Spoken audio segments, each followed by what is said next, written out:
Bem, eu acredito que todo mundo aqui sabe o quanto o Bitcoin é um malvadão, o quanto ele polui o meio ambiente, o quanto ele é danoso à nossa bola molhada giratória que nós chamamos de Terra, que gira a centenas de milhares de quilômetros no espaço, junto com toda a constelação ali que está girando e tudo mais. E o Bitcoin é algo muito danoso, né? Vamos falar um pouquinho a respeito disso, meus amigos. Meu nome é Marcos Eduardo, sejam bem-vindos ao meu canal. O primeiro link que estará na descrição é o da Binance. Essa é a maior corretora de criptomoedas do mundo e usando o meu link para se cadastrar, você terá um total de 15% de desconto em todas as taxas de trade. E o segundo link é referente a um robô de operações. Então bora lá, meus amigos. O pessoal agora está afirmando que o Bitcoin está poluindo bem mais o meio ambiente do que antes, tá? Qual é a lógica? Para você ter as transações de Bitcoin processadas e ter mais Bitcoins surgindo, chamemos assim, sendo, entre aspas, fabricados até que se atinja a quantidade total de Bitcoins, você precisa fazer uma ação chamada mineração. Então, existem pessoas pelo mundo todo que têm computadores super aprimorados que podem realizar essa operação de mineração, que é a resolução de um conjunto de cálculos matemáticos.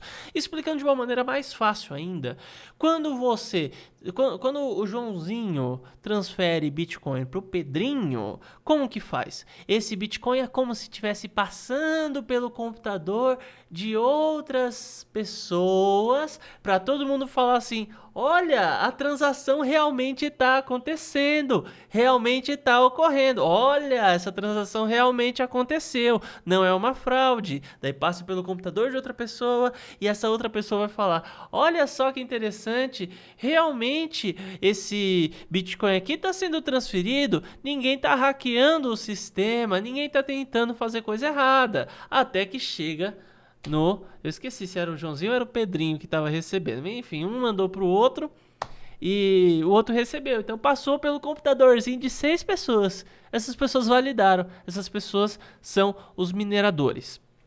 E o que acontece?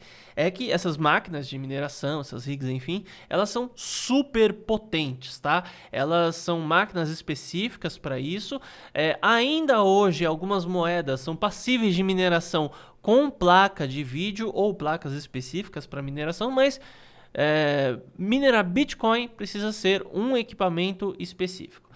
Então, o que acontece é que esse equipamento ele esquenta demais, ele gasta muita energia elétrica e ainda pelo fato dele esquentar demais, normalmente é necessário um tipo de equipamento auxiliar na refrigeração, né? Eu já visitei um local de mineração que eles colocavam uma espécie de ar-condicionado gigantesco para ficar o tempo todo resfriando as máquinas. E você resfriando, você não só evita que a máquina venha a queimar, mas também faz com que elas tenham uma vida útil mais longa, tá? Essa é a ideia, esse é o conceito. Bem, e o que acontece é que, pelo fato das criptomoedas, do Bitcoin especificamente, ter uma demanda muito grande, precisar de muita energia elétrica para realizar a sua ação de mineração. Por consequência, eles vão usar energia elétrica de usinas a carvão, que poluem muito o meio ambiente. E então, por consequência, mais mineração, mais poluição ao meio ambiente. Tá? Essa é a ideia, esse é o conceito desse pessoal. Então vamos lá. Então o Bitcoin tem culpa na poluição do meio ambiente? Não. Ele usa energia elétrica. Se a energia elétrica vem de uma usina nuclear, vem de uma hidrelétrica, vem de uma usina de carvão, tanto faz. Agora, dizer que o fato de usar muita energia elétrica é um problema, não é. O problema está na origem dessa energia elétrica. E isso que a gente está apenas na primeira esfera de discussão. Se a gente avança para a próxima, a gente começa a chegar em patamares ainda de discussões que demorariam muito tempo para ocorrer. Mas, resumidamente falando, O mundo ele já passou por alterações climáticas gigantescas, muito maiores e muito mais abruptas, sem a existência do ser humano. Então, quando você fala a respeito da destruição da camada de ozônio e tudo mais, furos que fazem com que o Sol entre e mais, enfim, daí causa o efeito estufa também, porque depois o raio solar não consegue sair muito bem, ele atravessa a poluição para entrar, mas na hora de sair ele não atravessa muito bem, né? Então a gente começa a entrar num conjunto de discussão que tem muita gente que é tapada. O cara, ele estudou o bagulho na escola, estudou na faculdade, agora é verdade absoluta, né? E qualquer fato que mostre a verdade pra ele automaticamente torna-se uma mentira. A mentira escraviza, a verdade liberta, a mentira escraviza. A grande mídia, em conjunto com as instituições de ensino, escravizam toda a população através da sua mentira. E é isso que está acontecendo. Bem, aqui nessa plataforma, tá? Que vos falo, né? Esse vídeo aqui, na verdade, ele está sendo replicado em mais de uma plataforma, mas inicialmente eu publico na plataforma que dá mais acesso, mais visualização, que é o YouTube, tá? Então, quando eu falo essa plataforma, eu tô falando do YouTube especificamente. Talvez você esteja assistindo na Coast TV, talvez você esteja assistindo no Odyssey, enfim, mas eu tô falando do YouTube. O YouTube, o Facebook, né, no caso a empresa Meta, e quando a gente fala de Meta, a gente tá falando de WhatsApp, Facebook e Instagram, e o Twitter, se juntaram para lutar contra notícias falsas, tá? Só que a grande questão é, quem é que decide o que é falso e o que não é? Não é algo tão óbvio, e muitas vezes se torna subjetivo. Não que a verdade seja subjetiva, mas definir que algo está errado em determinado ponto é um tanto subjetivo, porque muitas coisas são questão de ponto de vista. Muitas coisas são questão de opinião. Então você vai ver muitos médicos falando que, por exemplo, para tratar um determinado mal, para tratar o Coringa, sabe esse Coringa 19? Você tem que usar tal método. E você vê também vários outros médicos falando, não, esse método não faz sentido. Para tratar isso é desse outro jeito. Só que a mídia adota apenas um discurso. E todo tipo de discurso que é diferente da mídia, por via de regra, é mentira. Então, se a gente está falando que uma opinião é mentira, a gente passa a não só lutar contra notícias falsas, como lutar contra a liberdade de opinião. Você não é obrigado a respeitar a opinião de outra pessoa. Ah, não, a gente tem que respeitar todas as opiniões. Não, você não é obrigado a respeitar. Saiba disso. Você respeita no máximo o direito da pessoa de se expressar, o direito dela poder falar o que ela quiser. Só que você não precisa respeitar a opinião dela. Esse é o ponto, esse é o fato. E do mesmo jeito que ela tem a liberdade de falar o que quiser, você não é obrigado a ouvir o que você não quer. Se você não quer ouvir a opinião da pessoa, você vai lá e não ouve. Só que, quando uma mentira acontece, a gente tem que falar. Pô, não existe só um ponto de vista. A mídia está mostrando só um ponto de vista. E não tem problema você mostrar só um ponto de vista. Não tem problema você mostrar só aquilo que você acredita. Não tem problema. O problema é você pegar uma questão que demanda opinião, falar que a sua opinião é verdade absoluta e desrespeitar a liberdade de todo mundo. Esse é o problema. Se eu chego aqui e falo, hoje eu vou apresentar um método que o Batman usa para lutar contra o Coringa. Não significa que seja o único, mas eu só quero apresentar um, o canal é meu, a empresa é minha, a liberdade é minha, eu faço o que eu quiser. Agora, a partir do momento que eu falo assim, olha, esse é o único e irrevogável método que o Batman usa para lutar contra o Coringa 18. Aí eu já estou mentindo, né? Só que o problema é que as leis estão se movimentando para considerar todo o discurso não oficial ou contra o discurso oficial como automaticamente uma mentira. E o que acontece é que você tem, por exemplo, não sei se é Ricardo Felício o nome dele, né? Foi Ele era diretor do departamento de climatologia da USP com especialidade na Antártida. E ele simplesmente perdeu tudo que ele tinha, né? Todo o investimento, todo o dinheiro, todas as comissões, tudo da faculdade, porque ele mostrou dados que provavam que o ser humano pode, no máximo, fazer uma breve alteração no microclima. Então, o que acontece? Você pega, por exemplo, a cidade onde eu moro, São Paulo. Você pega a região que tem maior concentração de carro. Uou! Caiu um negócio aqui, mas tá tudo bem. Eu coloquei umas placas aqui, ó, na parede. Eu mostrei até no meu Instagram. Essas placas aqui, elas são de... estilo aquela espuma acústica. E uma acabou de cair aqui da parede. Ó, ficaram só os preguinhos ali. Mas enfim. Então, o que acontece? Tomei um sustão, velho. Que sustão que eu tomei, mano. Então, o que acontece é que o Ricardo Felício, ele perdeu todo o dinheiro. Perdeu todo o investimento. Agora eu já regulei a câmera errada aqui, mas preste atenção nisso que eu tenho pra falar, porque a mensagem realmente é algo útil pra você, tá? Então, houve um tipo de ataque, movimentação contra ele, pra que ele parasse de apresentar a opinião dele, que aliás nem era opinião, eram fatos. Ele provou que você pega a cidade de São Paulo, era isso que eu tava falando. Você pega a região que tem muito carro, todos os carros ligados em horário de pico, horário de trânsito, tá tudo lotado, e todos eles com o motor ligado, soltando aquela fumaça, ali naquela região vai ficar um pouquinho mais quente.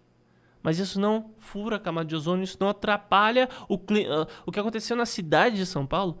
Não tem impacto no estado todo de São Paulo, não tem impacto na região do Brasil, não tem impacto muito menos no mundo todo. Mesmo se juntar as maiores cidades do mundo, não há impacto nenhum. O discurso que é dado a respeito da superpopulação no mundo. Gente, o objetivo dessa grande elite é reduzir a população para que eles consigam controlar todo mundo. Então, eles, através da mentira, eles dizem que o mundo está superpopulado. Ele está com superpopulação. Eu, esses dias, estava fazendo uma conta, né? O órgão oficial de agricultura dos Estados Unidos, eles falam que, por exemplo, olha só o discurso dos caras, que um ser humano, para viver bem e se sustentar, tem que ter no mínimo, para cada ser humano tem que ter no mínimo 7 hectares de terra. E eu vou dizer uma coisa, eu demorei umas 4 horas, 5 horas estudando nisso, e já estava há vários dias. Na verdade, se você for juntar todo o tempo que eu estou estudando isso, demora muito tempo, tá? Então, assim, 1 hectare de terra equivale a 10 mil metros, ou seja, 10 quilômetros. Cada hectare é isso, tá? E o que acontece é que existe a possibilidade de um ser humano viver com muito menos, e inclusive existem pessoas que vivem utilizando muito menos dos recursos. Então, existe o ápice, né, que, por exemplo, é o vegano, que ele vai viver só da produção agrícola, então, por consequência, ele vai gastar muito mais os recursos da terra e espaço. Mas, ao mesmo tempo, a gente tem um pescador que mora na praia, né? Vamos supor, ele tem o que ele vai precisar? Vai precisar de uma casinha para ele dormir, um buraquinho no chão, um banheiro, enfim, para ele fazer xixi e cocô, se ele não fizer na água mesmo, né? Um lugar para colocar o barquinho dele, e ele vive da pesca. E aí? Como que funciona? Quanto espaço que esse cara precisa? 10 metros quadrados? Ele precisa para viver? Então, você vai ver. Então, existe uma estimativa que aponta que cada pessoa precisa de no mínimo 7 hectares. Então, se você for ver por esse lado, realmente, no fim das contas, você chega à conclusão que o ser humano ele pode estar próximo, não está superlotando a Terra, mas pode estar próximo disso. Eu disse também que todas as pessoas do mundo, elas caberiam dentro da Austrália ou dentro do estado do Texas. E eu fiz essa conta, realmente todas as pessoas cabem. Se fossem para todas viver ali, não caberiam os 8, 9 bilhões de pessoas do mundo todo para viver ali. Se fosse considerar a área agrícola máxima de todo mundo sendo vegano. Mas eu fiz um estudo com várias métricas. Eu não vou lembrar agora os resultados exatos para vocês, mas eu vou falar de maneira aproximada, tá? Eu peguei a média do caminho. Então você tem um cara que é vegano que usa um espação. Você tem um cara que é um pescador, ele usa um espacinho para sobreviver. Então, quando você pega o cara que ele sobrevive, por exemplo, com uma criação de galinha, né? A média foi a galinha que eu consegui encontrar no meio desse caminho todo. Então, uma pessoa para sobreviver, ele vai precisar de 5, 6 galinhas. Cada galinha, para sobreviver, porque cada galinha bota em média um ovo por dia. Ainda as galinhas vão cruzar, você vai precisar ter um galo. E ainda as galinhas não vão produzir ovo para a vida toda, mas ao mesmo tempo, quando ela para de produzir ovo, você vai comer a carne dela. A galinha consome em média 87 gramas de milho. Ao mesmo tempo, os pintinhos comem menos milho, comem uma quantidade menor. Então, você tem são quantos hectares? Um hectare, ele produz 3 vezes por ano de 85 a 203 sacas de milho. Cada saca tem aproximadamente 60 quilos. Então, eu fiz resumindo toda a ópera aqui. A média, tá? Não a regra. A média da minha conta, levando em consideração que no mundo todo existem regiões desérticas, existem regiões que não dá para criar animal, enfim. Mas a média é que o ser humano ele precisa apenas de 1 ou 2 quilômetros quadrados por pessoa. O ideal para a pessoa viver bem, ter uma pluralidade de meios de produção, talvez seja aí 1 hectare, né? Então, com 1.000 metros, dá para viver. Criação de galinha, plantando milho e colhendo milho, já com espaço para você armazenar o milho numa torre, tem como o ser humano viver, tranquilo. 1.000 metros quadrados. Se for uma produção ali à risca. Mas a gente quer humilhar esse sistema. Essa mentira toda, não basta a gente provar. Eu quero humilhar. Então a gente considera que seja 1 hectare por pessoa. 10 vezes o que realmente precisa. Enfim, a questão tem espaço para a população do mundo crescer muito e muito e muito e muito. Então isso mostra que, efetivamente, o Criador, ele fez um mundo suficientemente grande. Isso que eu ainda não estou colocando aqui a questão para vocês, eu deixei para falar a respeito disso mais para o fim do vídeo, porque eu sei que só realmente quem está se interessando pelo que eu estou falando, que vai aceitar o que eu estou dizendo, não no sentido de acreditar cegamente, mas levar no mínimo em consideração o que eu estou falando diante do que a gente vê no mundo, diante dessa mentirada toda. Então a gente observa que existem vários indícios que mostram que a Terra é maior do que nós vemos e que existem ainda possibilidades de acesso à Terra e que ainda existe um modelo que, inclusive, eu vi isso a partir do Afonso Vasconcelos, né, um estudo que ele fez, de expansão da Terra. Tá? Então você vê materiais antigos, documentos antigos, livros antigos que relatam a expansão da Terra. Então a Terra pode estar em crescimento. Então se a Terra, após cada grande reset que o mundo passa, os resets naturais, não os forçados pelos controladores desse mundo, ela se expande. Então existe um conjunto de ações que acontecem, então você vê movimentação das placas tectônicas, vulcões que entram em erupção, a água cobre algumas partes ao mesmo tempo que novas terras surgem. Então um conjunto de ações acontece para que a Terra seja suficientemente boa e rica para que todos venham a morar nela. Então essa ideia de superpopulação, essa ideia de superaquecimento, aquecimento global, essa ideia de que o mundo em breve vai colapsar, tudo isso é uma crise forçada. É uma crise gigantesca. E toda hora os caras inventam alguma coisa sobre o Bitcoin. Ah, não, tá poluindo muito o meio ambiente, não sei o que, e não sei o que, não sei o que, não sei o que. Daí, ó, os mineradores saíram da China. Agora eles estão falando, ah não, mas agora que saíram da China é que a situação piorou. Tá bem pior ainda. Então, cara, eu posso estar passando informação errada pra você, tá? Mas eu não tô passando nada com o intuito de te enganar, de mentir, de tentar te convencer de alguma ideia mirabolante, que na verdade eu acredito que não seja assim. Então qual que é a diferença de você assistir aqui, ficar mais de 20 minutos assistindo o que eu tô falando, e você assistir a porcariada lá do Jornal Nacional? A diferença é que lá eles estão submetidos a um programa de controle populacional que visa implementar o medo na sua cabeça, visa te deixar doente para que eles possam te escravizar através da mentira. E eu tô aqui em busca daquilo que é verdadeiro. Posso errar? Posso errar bastante. Posso errar feio. Mas ainda assim vou errar em busca da verdade, buscando acertar. Não é. Se eu passar alguma informação errada, não é premeditado, não é porque eu tô querendo enganar ninguém. É porque, de fato, eu realmente acredito. E se eu tô te passando alguma coisa errada, é porque eu tô enganado também. Tá? Bom, então, se você assistiu até aqui também, vou te pedir, ó. Deixa um like aí. Né? Isso não vai te atrapalhar em nada. Se inscreve no canal, ativa o sino e até mais.